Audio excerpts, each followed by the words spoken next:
Hi guys and welcome back to the channel.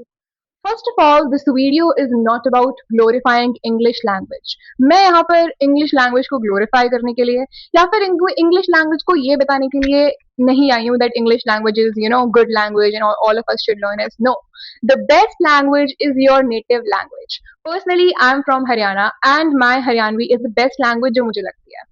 Right? If you speak Hindi, Gujarati, Marathi, that is the best language. I am not saying कि तुम्हें वो सब छोड़ के English सुननी चाहिए या देखनी चाहिए या फिर like you should learn English. I am just telling you the importance, the psychology of English. First of all, we all have to agree. हमें सबको agree करना पड़ेगा इस बात पे that English is actually a high end personality वाली language. English ने अपना status grab कर रखा है.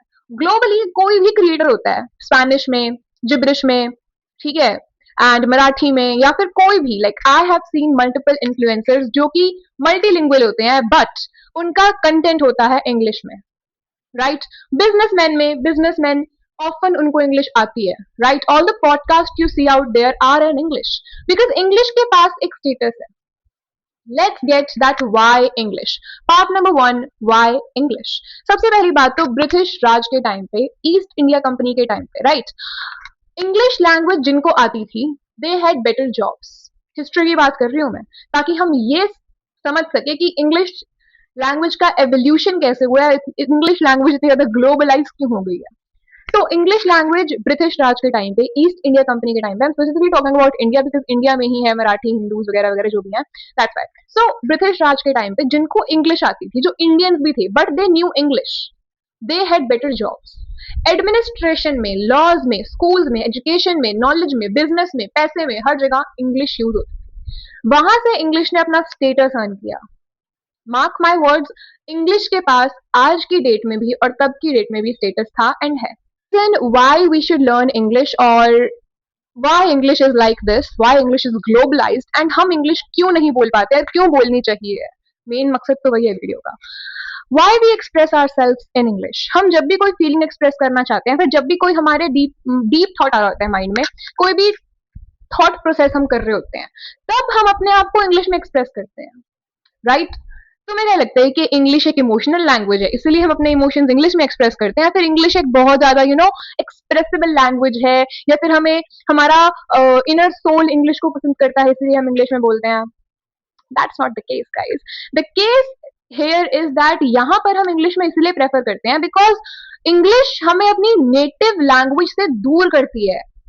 The reason we use English while expressing our self because हमारी जो इंग्लिश होती है वो हमें खुद के इमोशंस से दूर करती है.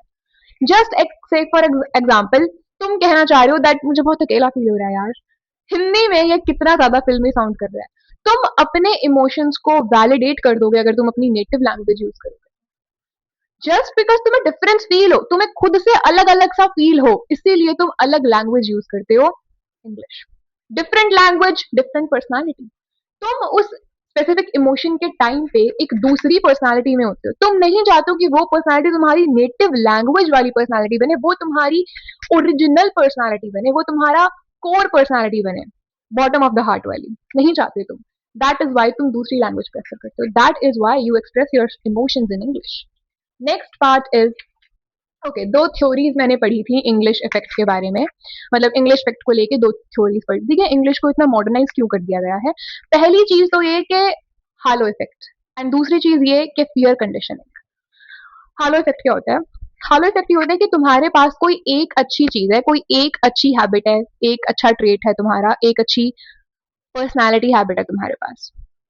जब तुम्हारे पास वो होती है ना, तो लोगों के माइंड में इंटरप्रिटेशन जाता है कि इस इंसान के बारे में ये चीज अच्छी है, तो इस इंसान के बारे में ये चीज भी अच्छी होगी.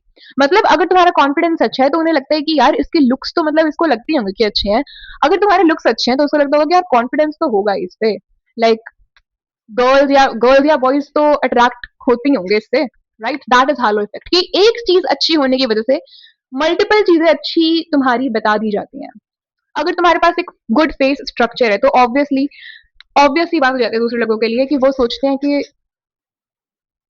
अट्रैक्ट तो होते होंगे इससे लोग, राइट? कॉम्प्लीमेंट्स तो मिलते ही होंगे, right?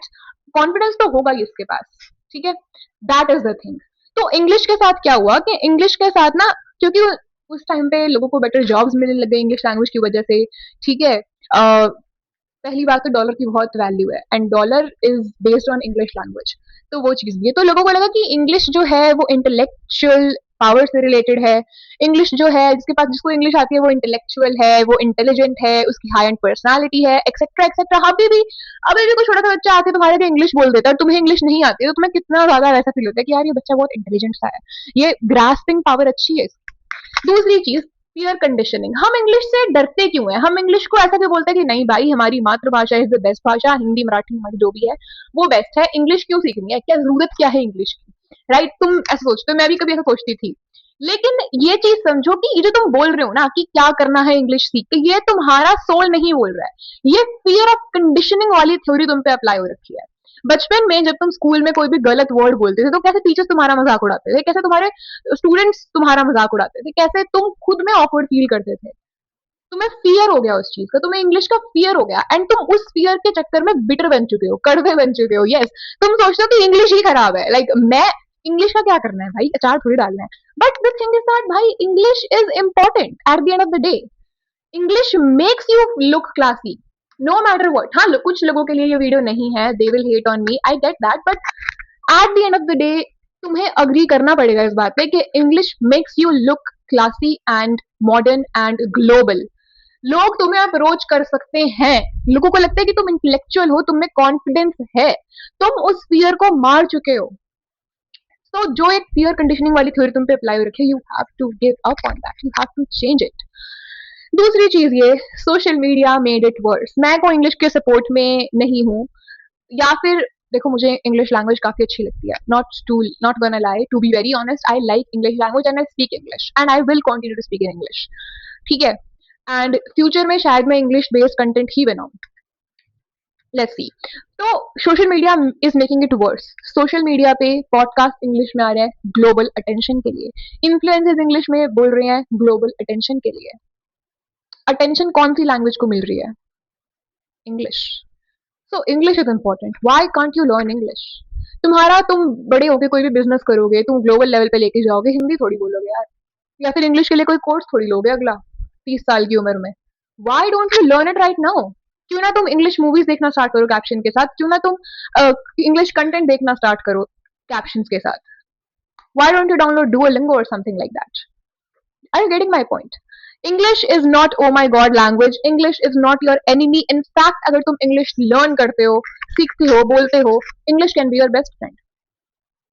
That was all for the video, guys. And yeah, I quickly want to mention this one app, guys. मैं रिसेंटली बहुत ज्यादा एक ऐसे फेज में थी जहां पे मुझसे काम नहीं हो रहा था, आई वाज, पहली बात तो मैं बीमार हो गई थी, दूसरी बात मैं I had some other things going on in my life और was not working। तो मुझे एक स्ट्रक्चर्ड ऐप चाहिए थी जो कि मुझे फोर्स करे कि भाई मुझे काम करना है, और फोर्स इन द सेंस ये नहीं कि भाई साहब उठ और काम कर, सिर्फ ये ऐप चाहिए थी जो बार बार मुझे रिमाइंड करे कि हाँ भाई अब काम है। And I found out this one app